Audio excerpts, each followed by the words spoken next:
Hi, Mike DePung here, and I'd like to welcome you once again to Spirit Hill, spirit healing in and into love and light.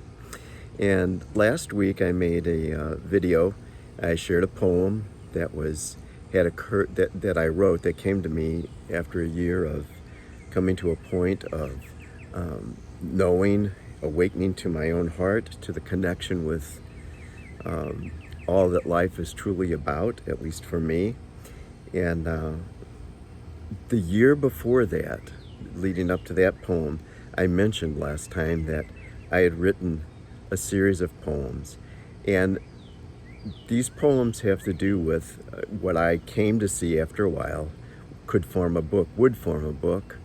And I tailored them and I edited them to to help myself, as well as any who may ever read them, come into relationship with their own hearts and understand their own bodies, their own essence, and that our bodies do have energy centers that are called chakras that you all may be familiar with. But the energy of the body is really important, and it all starts at what is called the root chakra, the one that is associated with the color red. It's a sense of groundedness, of being connected to Mother Earth. And it's really, really important for our healing and for our healing journeys to have a sense of how we relate to our bodies and how our bodies relate to this physical world all about us. So, without much more than that, and I will talk about the way I laid these poems out and the way I arranged the book. At first, the first year that I wrote these, before I came to a point of saying, okay, yes, I know, my heart says, and I knew that I wanted to write. I just had these poems just written, just laid out. I didn't, like I said, I hadn't edited them. And I thought, okay, if anybody could use these, I'm going to add my own thoughts. Being a teacher of literature for many years, I did something that a lot of poets now, probably anybody who would happen to hear this that's a poet, would probably say, oh my gosh, don't explain your poems. But you'll see I added questions and thoughts at the end of each one of this series of poems. And this volume that I have it in, that, by the way, is unpublished, and I'm going to talk a little bit about that.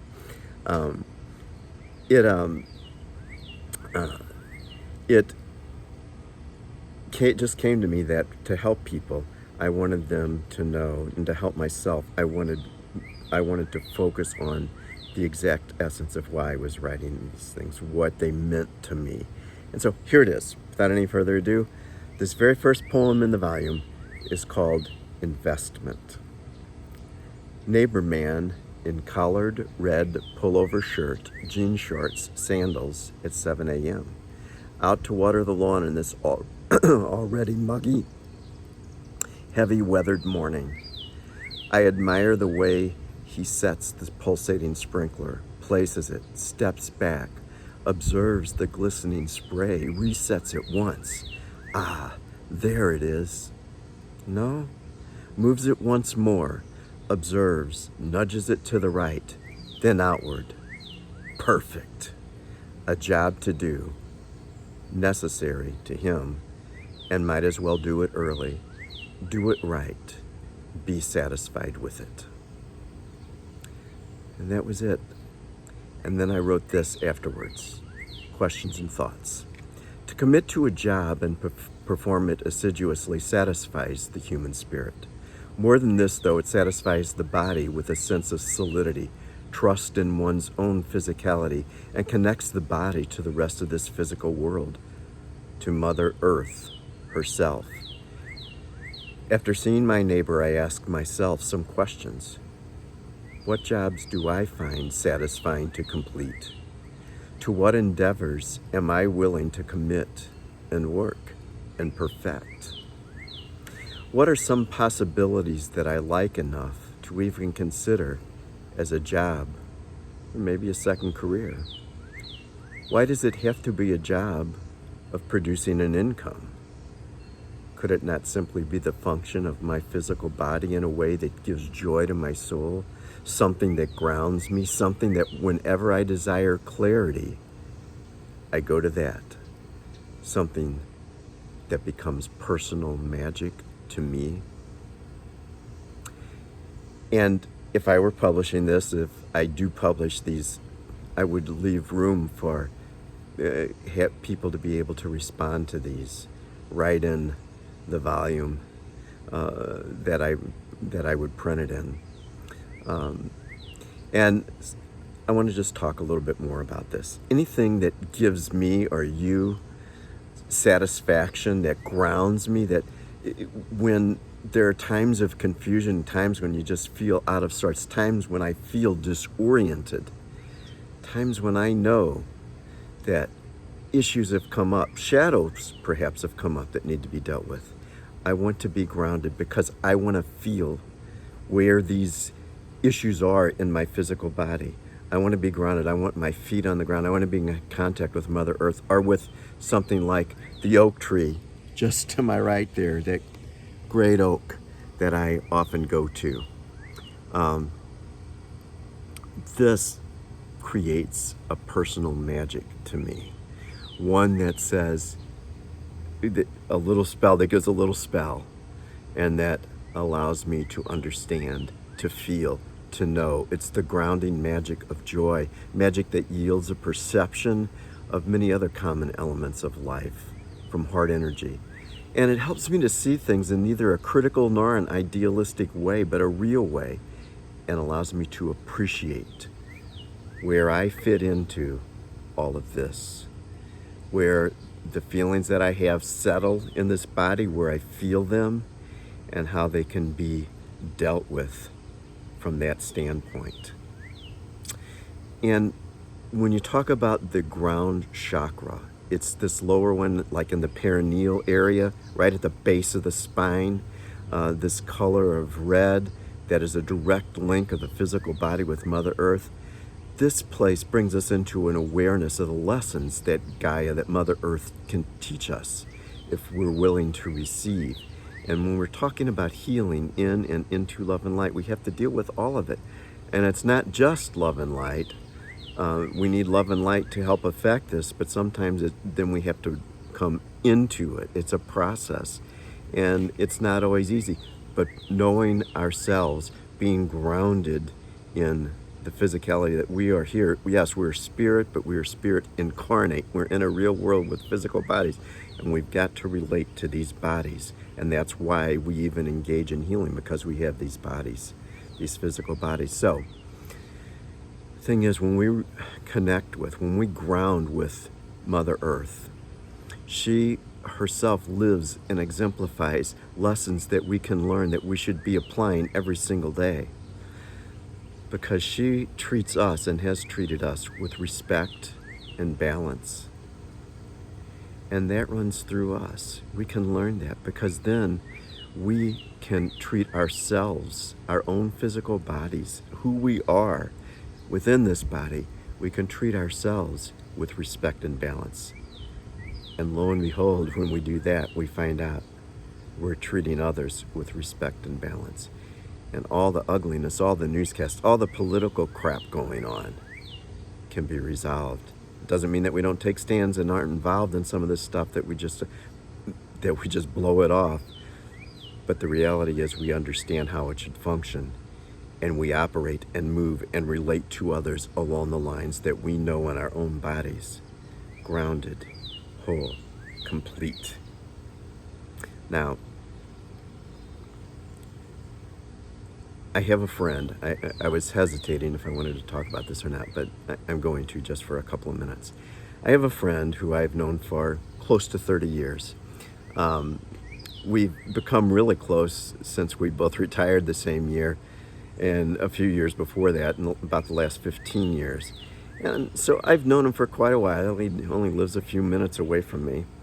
And after a decades-long, full teaching career, and everybody would say successful, everybody that knows him would say it was a successful teaching career, I recently discovered that he has an artistic talent. I was at his house and I'm like, oh, those paintings are really nice. And he's got probably at least a dozen, maybe 15 paintings throughout his house that he did. I had no idea this man painted. And he's a great friend. And it was the perfect kind of artwork that I thought, oh, this is exactly what I want. And this volume of poetry that started with this poem. And he asked me, but I suggested this to him very gently that, hey, would you think about maybe doing some illustrations if I go ahead and produce this book of poetry? And he asked me to read a few to him, and he was really moved, and he had an awesome idea right away. And I never heard anything else from him. And the reality is what came out, because I spoke with him that day, just about a week and a half ago, about what was the creative expression that he really loved. Like, how did teaching rank with him in terms of, in relation to the painting? And he was like, oh, well, this is a great expression. This is really me. But he said, if you're talking about what I'm passionate about, my passionate creativity, he said, it's right out there. And I had known this for a long time because sometimes I've helped him over the years to move his plants in and out. This man has a virtual rainforest in his backyard here in St. Louis. It's magnificent, and he nurtures it. He cultivates it. He takes cuttings from different plants and he makes more and more, and he just keeps expanding. And he said that this year is the first year that he feels like, there it is, like it's a work of art that for him at this point is complete. Although undoubtedly he'll keep going on. And it's really cool because when I help him take his plants in the fall, oftentimes, he puts them all in his basement. And I mean, it's an incredible number of plants. And his basement becomes like the climatron at the Missouri Botanical Garden. If you're not familiar with it, Google it and you will see it's like a little mini rainforest in his basement. It's an amazing thing. My point is this, where he finds connection with himself, with this deep connection with Gaia, with what the reality of his life is, this thing that grounds him, that allows for expression of who he is. It's gardening. For me, it's writing, it's communicating, it's creating these kinds of works. And of dealing in metaphysical ideas and considerations, it can be something else for you. And my whole point in sharing this poem, sharing the questions that I did, is explore yourself, know yourself, do it through heart energy, invite your heart, look into that mirror, seek the you behind the immediate reflection. Look deeply behind your own eyes. And don't let ego tell you anything. This is not a place, when you come to answer this question, what is it that grounds me? What is it that makes me want to just be content and satisfied, that brings me to a point of everything's right with the world? Whatever that is, others' opinions have no place in it.